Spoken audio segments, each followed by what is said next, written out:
So slow speeds through the night, just 65 to 70 miles made in the overnight rankings. Hugo Boss extended slightly on their closest pursuers. That was in Fugela. Now Neutrogena. Neutrogena gained in the slightly in the north. Gaia Centros Auditivos heading south, looking for better breeze. As on Renault Captur as well, looking to go south onto the Morocco and get some more wind there. Boats is 6 to 8. Developing a race within a race. Didac Costa and Alex Gilbert on One Planet, One Ocean, still going well in 6th. And Nander Fa and Conrad Coleman, a westerly breeze still further to the north.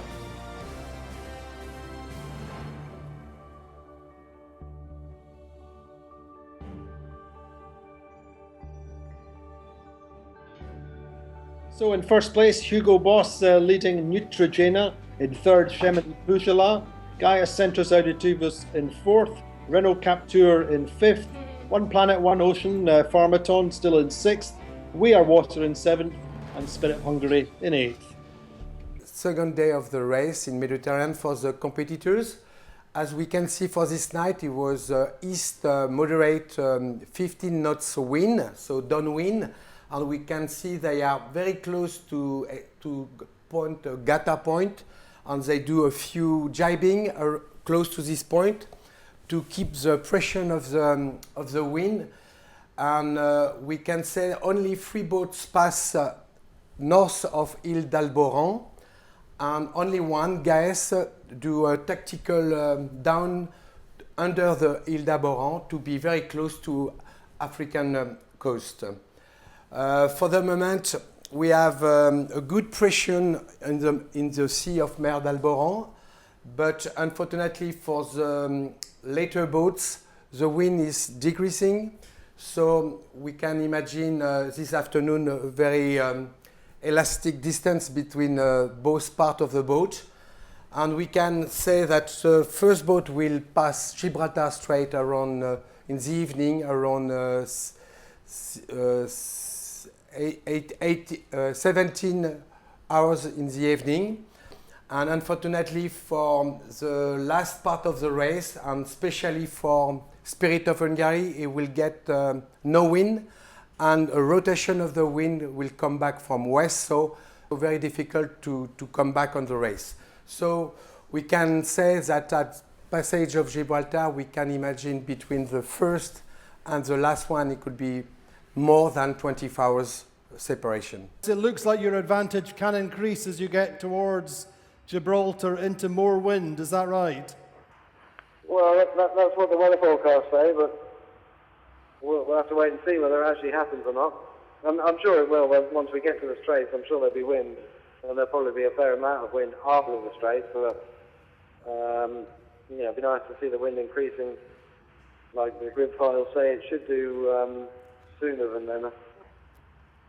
And at the moment, Alex, it looks like there's a good prospect of a record to Gibraltar. How would that make you feel? Oh, that'd be great. That'd be fantastic. Yeah, I mean, I think both Pepe and I were both worried that we might be wallowing out here for 3 or 4 days, like it has been before. But it seems to be, fairly quick so far, and we'll be delighted if we can get there and get a record. At the moment, it's looking around about just over 2.5 days, or 2 days, 3 hours, or something like that.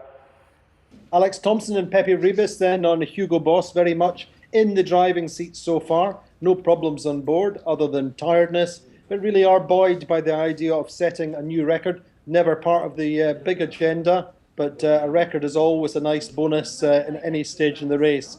They're very much monitoring their rivals. It's a covering game for them, just trying to see where the opposition are going. It's inshore coastal race tactics, and really they're just trying to make the right decisions under pressure.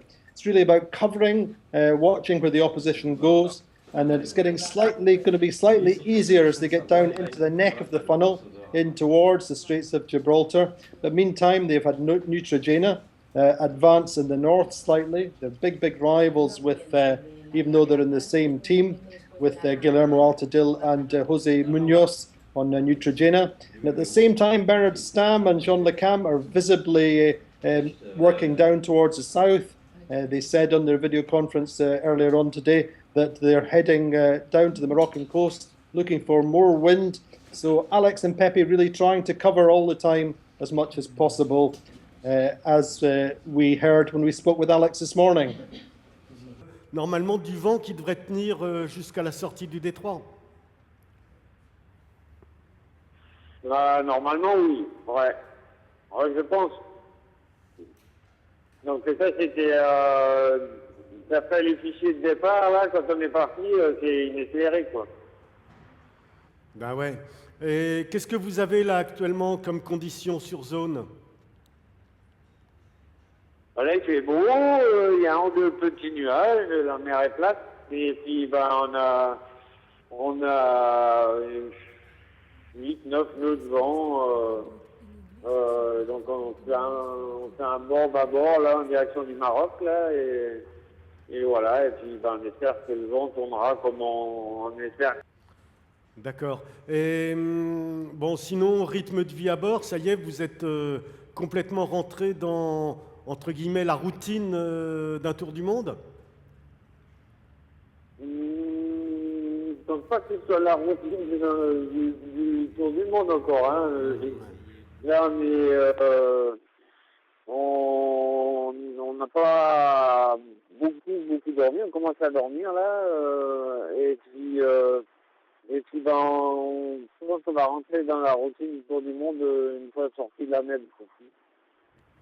Ouais, avec, a priori, là, ce qui est en train de se dessiner, c'est un groupe de 4 bateaux qui pourraient s'échapper et laisser les autres derrière assez loin, non? Alors, j'ai pas regardé le 5e, si Renault passera, j'ai pas regardé ça, quoi, mais je pense que c'est sûr que... Enfin, c'est sûr, on n'est jamais sûr de rien, mais nous, ça devrait passer sans pétrole, quoi. He said they're going down towards the Moroccan coast, looking for more wind pressure, just trying to break away a little bit from Neutrogena and Hugo Boss. They want to keep the pressure. And he was saying they're really not into the routine of the round the world race either. They're just playing it as it comes, trying to snatch little pockets of sleep every few minutes at a time. And Bernard also said they've seen some traffic. It's a very busy shipping area, and they have to keep an eye out for that. But overall, Bernard Stam very happy with how things are going, even though they're just lying second. Sometimes say to me, what do you do for a living? And I say, well, I'm a risk manager. I manage large amounts of risk on an hourly, minutely, secondly basis. You know, we're racing these boats very close to its maximum potential a lot of the time. These machines, as the time goes on, they become more and more easy to break. For me, it's my job, it's what I do, it's what I love, it's my passion. I wouldn't be the same person without it. And it's tough, you know, to choose, to make the choice to go for 3 months away is a difficult choice to make, not only for me, but also for my wife. You know, Pepe and I will be married for 3 months. There's no possibility to be divorced, so we're there together. And, you know, we have to learn how to get the most from each other. And like any marriage, it's easy to push the wrong buttons and get the wrong answer. And, you know, we work hard to try and find what the right buttons are. When you're going down a wave at 40 knots in the middle of the Southern Ocean in the middle of the night and you're scared, you can look at the other guy in the eye and you can see that he is scared too. Pepe is, from a technical point of view, his ability to be able to fix things on board is better than mine. So I hope he'll be doing more of the maintenance than me. You know, the competition in IMOCA is intense, and the experience of the skippers is immense. And if you didn't look at what they were doing, you would be a fool. I want to finish. Number one priority, to finish first. First you have to finish. But you know, we've been second in this race before, and the last race I didn't start it, so unfinished business. We've got a great boat, well prepared. You know, our goal is to win. But we never sail against Pujolar, and Pujolar since before has had some big changes to the boat, and so we expect their performance to be very close to ours. The challenge for all of these teams is to get that balance right, reliability versus performance. And in this race, we're allowed to stop, but if we stop, we take a penalty, a time penalty. My biggest fear isn't that I'm going to die, it isn't that I might hit a container or a whale or a ship or I'll fall overboard or I'll get hurt. My biggest fear is not to perform.